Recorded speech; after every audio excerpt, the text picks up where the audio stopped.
In this video, I will show you how to create a lens flare in Unity, so it's pretty simple. Here I have a point light exactly where this bulb is. So to create a lens flare, I need to select the light, click on Add Component, and here you will find something lens flare SRP.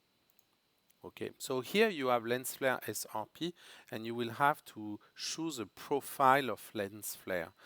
If you click here, you have all this profile, but if you try that for the first time, perhaps you will have nothing, it will be empty.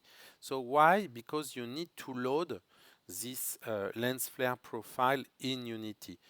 For that, you go in Windows, Package Manager, and here in your package in project, you have your high definition render pipeline. Okay, so of course, here we are working with HDRP. And in this HDRP that you already loaded by default because you created a HDRP template, you have samples. And here samples, you can download more elements of this HDRP.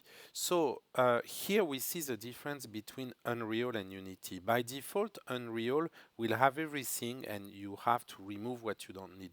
Unity, this is the opposite.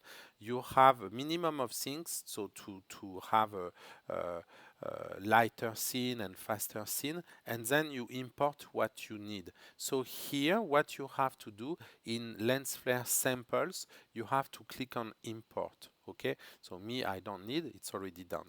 So when you do that, you go back to your point light or any light, and here you choose the effect that you want. So you can click on them and you will see in real time what they do.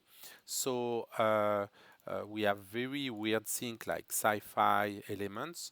So I will take something more classic like a 50 millimeter lens. Okay, so this is usually the kind of effect that we will have on a camera, but you can of course adjust it. So here to adjust it, you have many parameters. I will just show you 2 or 3, like the intensity, of course. So this one is very strong, so I will reduce it perhaps a little bit. Okay, you have the scale, okay, to make this size of lens smaller. Okay, so perhaps I will make it smaller but more intense. Okay, so don't make it too strong, it will be not very natural.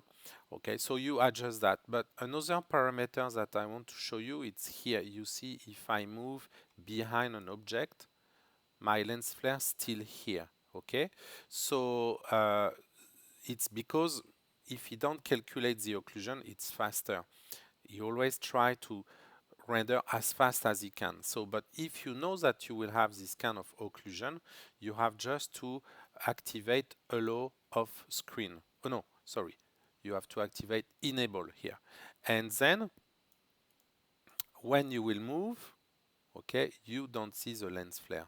Or here, you see when I go over the light, I cannot see, of course, the lens flare of the light. It will be possible only if I can see the lights. Okay, so that's very simple. You can explore other samples and adjust them. Thank you.